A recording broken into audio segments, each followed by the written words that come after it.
Well, we're having trouble towing this one. It's a really big one. And this is a very large die-cast toy. This is a Tootsietoy GMC Scenicruiser Bus. And it is enormous. And it is beautiful. I've wanted one of these for a long time. However, when I went to try and buy one, my bank account told me no way, because these are quite a collector's item. These are kind of expensive in really good condition. Thankfully, we don't need good condition around here, and I was actually looking for one in a bad condition, and I found a great one. It is in bad condition. Hey, look at this guy.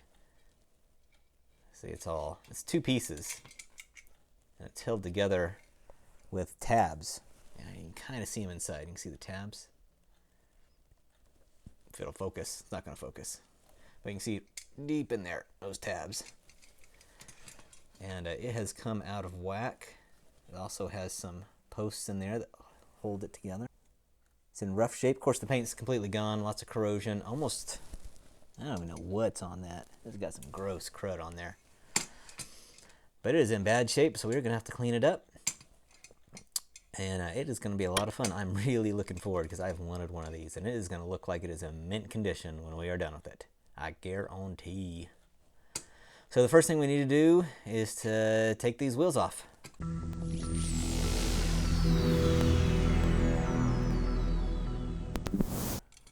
Now this thing's about 60 years old, and these wheels are rubber. They're not hard plastic.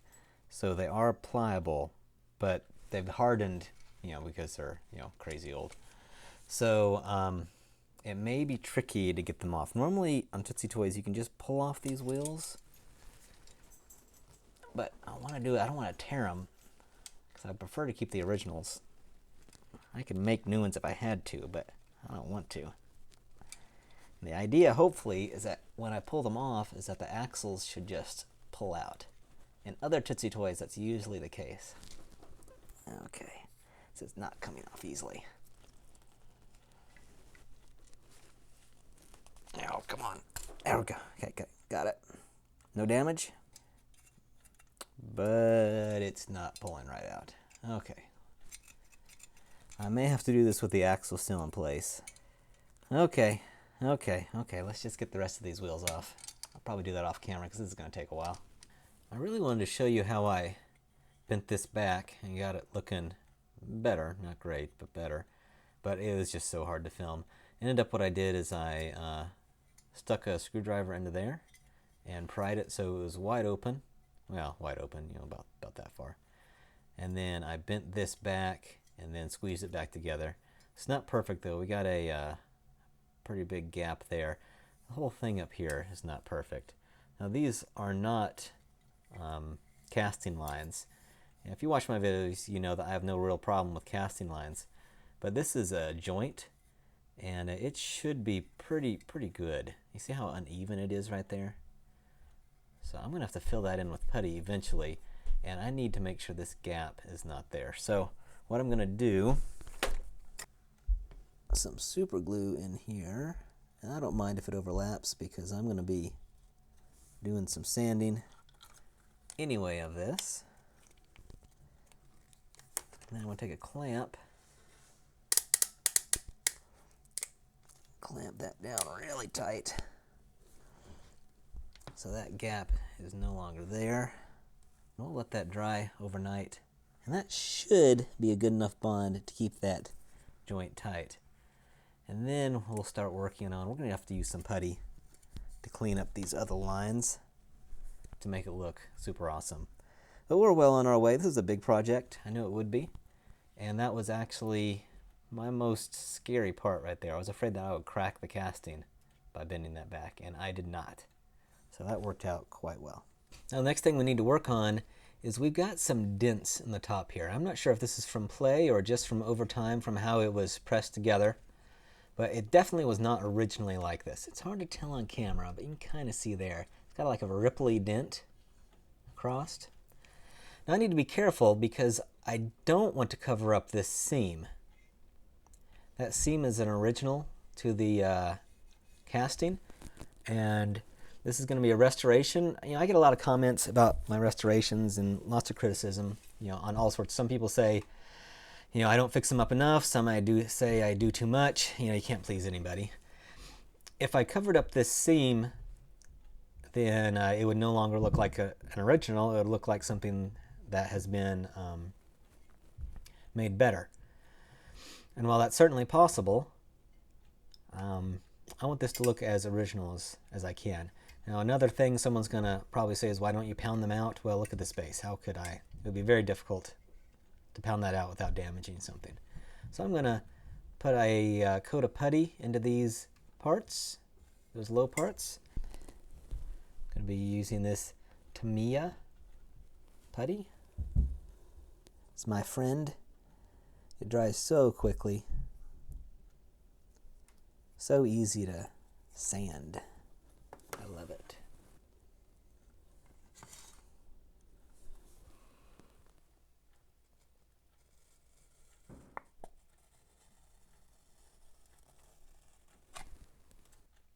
While it's drawing, let's address this front. It's not perfect, but if you look at the originals, they were never lined up perfect. These Tootsie Toys were never designed to be high-end toys, and they were not assembled with perfect tolerances. Now I am going to clear out some of this casting issues. Let's see, some up here that just look ugly. Not so much that it changes its appearance, but just makes it a little bit nicer. I don't have a problem with that.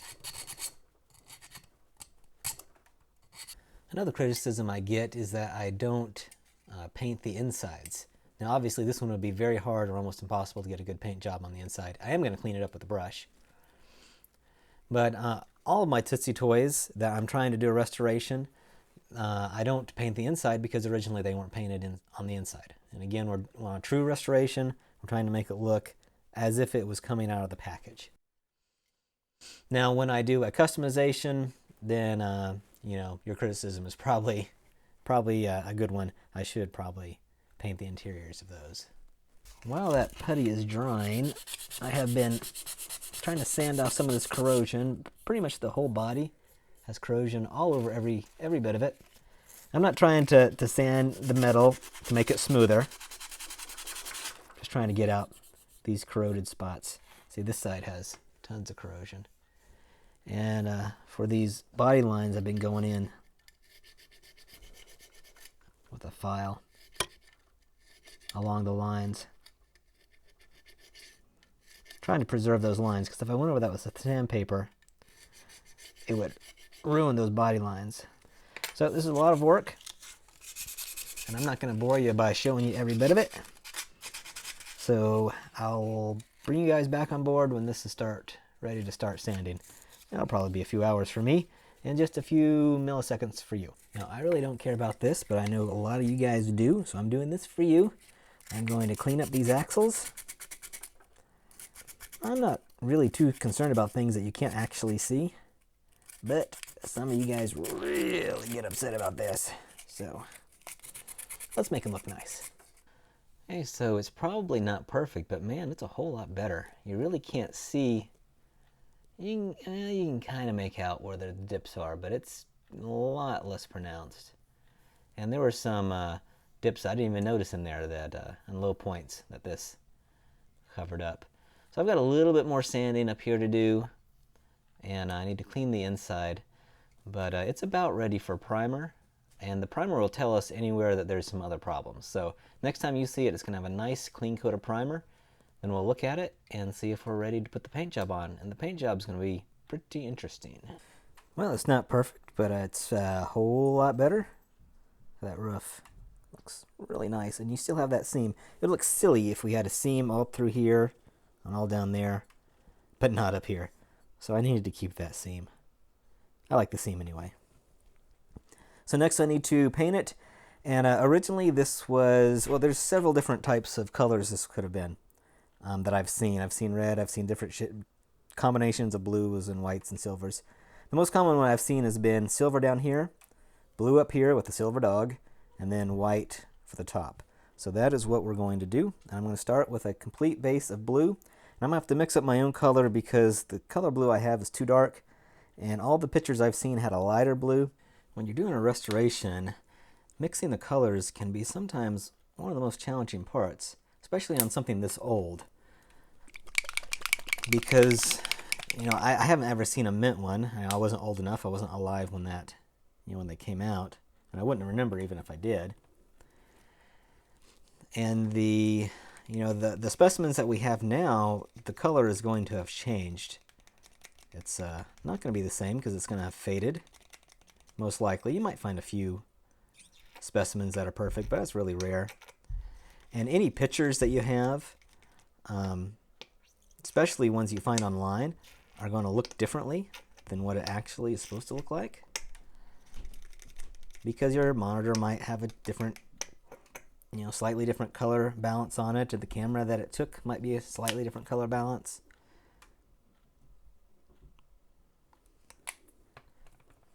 I'm adding yellow and red, and that will mute this blue a little bit. Just a little bit. It's a little too bright. When you add the opposite colors, it mutes it, turns it into a gray essentially. We don't want straight up gray, but I do want it to be much less bright, and that did the trick. Still a little dark. Since I have a gray primer, I need to remember that. So I need to make it a little bit brighter since it's going to be a little darker against that gray. Add a little bit more white. But I don't want to make it pale either. It's a tricky. And again, I'm going with my best guess. I realize that this is not going to look like the original. I'm just kind of going as close as I can, and I think we are very, very close here. Now this blue ended up being pretty much exactly what I was hoping for. And I'm just putting a mask on. This is not the first time I've done this. I was having a lot of problems with the mask pulling up the paint for some reason. I haven't run into that before. Something to do with the casting, I think. But I'm not entirely sure. So anyway, I'm going to continue masking this guy up. And we'll paint this bottom part silver. The Greyhound is supposed to be silver. I'm going to paint that, but I think I'm going to do that by hand. I can't. The masks I'm doing, it just isn't working. It's too many little fine details. And I think I can paint it by hand easier. So we'll do that by hand. It is 3 days later. And as you can see, the paint job is done. It looks great. My problem that I was having was with the primer. And it just wasn't sticking to the casting.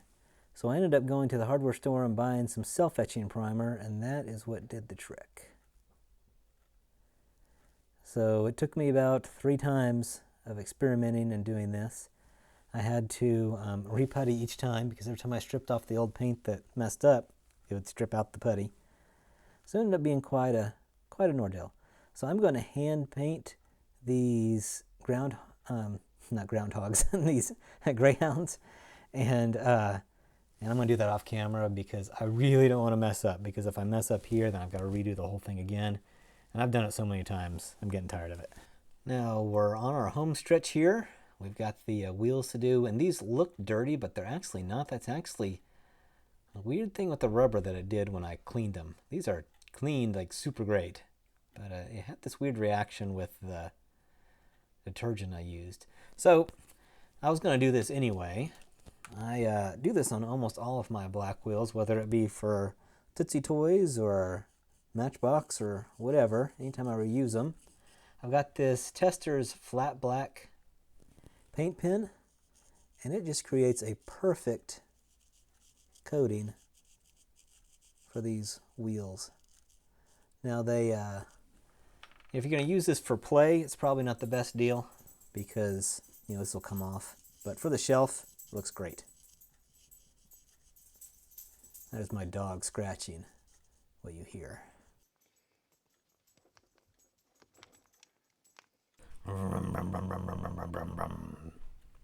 Well, that looks beautiful. This was a difficult restoration for me, but the end result is very, very nice, I think. I mean, I don't have a whole lot to complain about this one.